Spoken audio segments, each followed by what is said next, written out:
tonight when somebody puts a really difficult point. When someone says, well, we are where we are. Absolutely. That's not the question.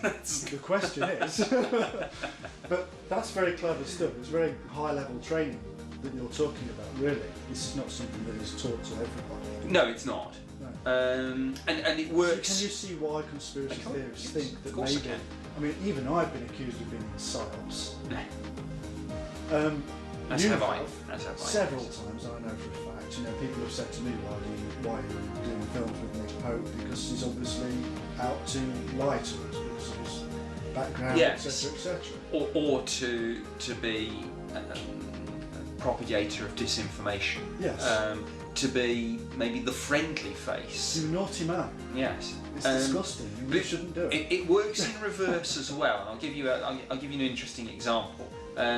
We've talked about how the MOD and the other thing, just taking that analogy of an aircraft accident, very often, and this is true, but very often, of course, there have been cases where pilots have probably lost their lives because they've stayed with the aircraft long enough to steer it away from a village, and in doing so have paid the ultimate price, but have taken the decision that they have to do that and take a chance, rather than have the aircraft head towards say a village where it might hit a school or a hospital or something like that. If there's the slightest suspicion that happened, of course the MOD and the Air Force would push that point and say it does look as if he stayed with his aircraft to steer it away from, and again, none of this is lying. No. What this is doing is highlighting positive parts of a story and downplaying negative parts of a story. Yes, it's an old airframe. But what you're saying is it's not to hide something that you already know. It's not. You're not trying to hide the fact that you've got an alien in your ship in our airbase. Exactly. If you have a board of inquiry, the board of inquiry concludes that the aircraft crashed because a particular part wasn't fitted properly. There are no two ways about it. Once that board of inquiry is out, the MOD has to bite the bullet and say, in this case, this accident was attributable to error in terms of a part that failed, or human error in terms of a mistake that was made in maintenance. Now, even then, you will say, but let's just remember that this aircraft, this type of aircraft, has flown for hundreds of thousands of hours without incident. But having said this, sometimes more people die with coconuts landing on their heads. Yeah. Well, we wouldn't quite do that one. And again, if there was a death, of course, you would bring it back to the human tragedy, and you would say, and the other thing is, sometimes an apology a simple, straight apology can be a very sophisticated strategy. We made a very serious mistake here.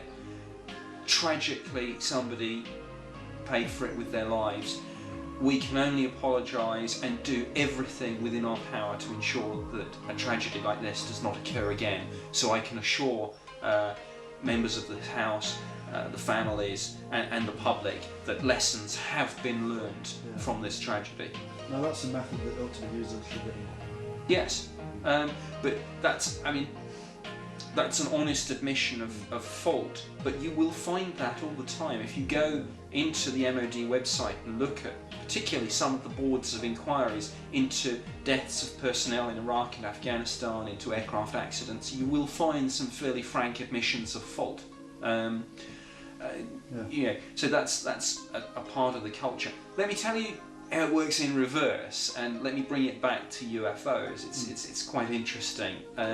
Sometimes you will see in the papers, in documents, the MOD use phrases like UFO spotters, and doing everything they can to create a sort of nerdy, anarchish image of the UFO lobby. So let me just find out what you just said. You just said that the MOD do everything they can to create a nerd. They have used language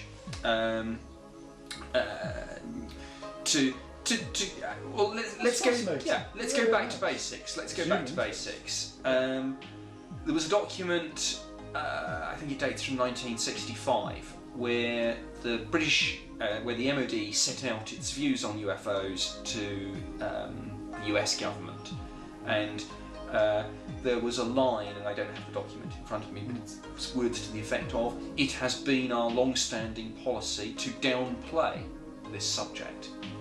Very telling phrase, which really gets to the heart of what I'm talking about. It's not it's been our long-standing policy to cover up the truth about the crashed UFO that we have at RAE Farnborough. Yeah.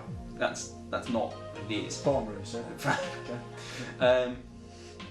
But it has been our policy to downplay this subject, and it goes back to what I was saying about the embarrassment of not knowing. What is this phenomenon? Well, most of it's misidentifications, but some we're not sure. Yes, they're seen by pilots, sometimes our own Air Force pilots. Yes, they're tracked on radar. Yes, there are some good photos and videos. Yes, sometimes pilots and radar combined paint a picture of speeds and manoeuvres that we can't match. That's not an area that MOD feels comfortable with. It's not an area that it particularly wants to highlight. Thinking and language is very important, and in fact there was a module of psychology called Thinking and Language, which was just about how the words that we use are not neutral words, but they're loaded words. This is, I know, bread and butter to you. Magic. So for example, you will often hear, or you did often hear, say in the 70s, things like the unions have rejected management's latest offer.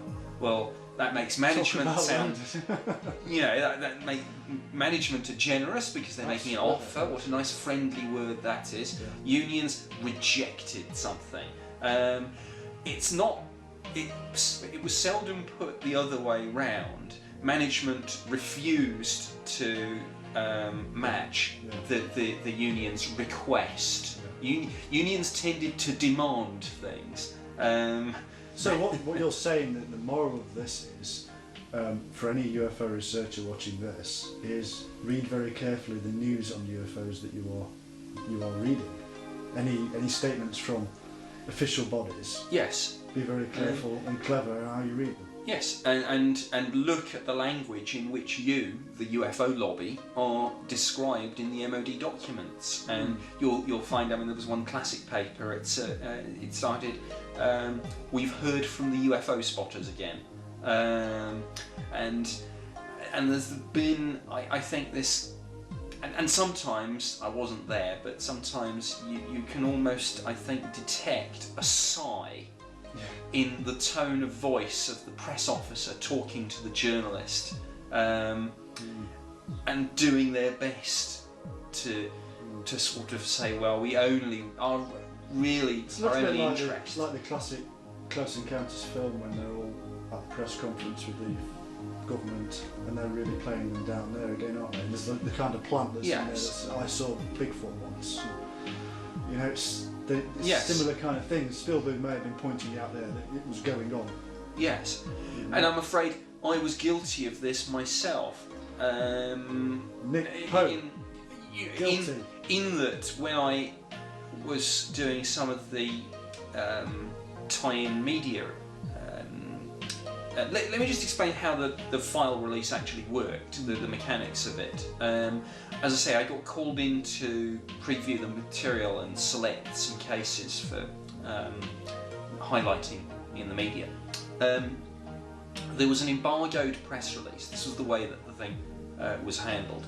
There was an embargoed press release, which if you knew about it, and if you were an accredited journalist, you could get yourself on a distribution list, and you could get that press release sent to you on Monday the 12th of May, embargoed until midnight on the 14th, or midnight 13th, 0001, 14th. So I was going around with the full authority and indeed request of the National Archives, getting as many of my TV, radio and newspaper media contacts as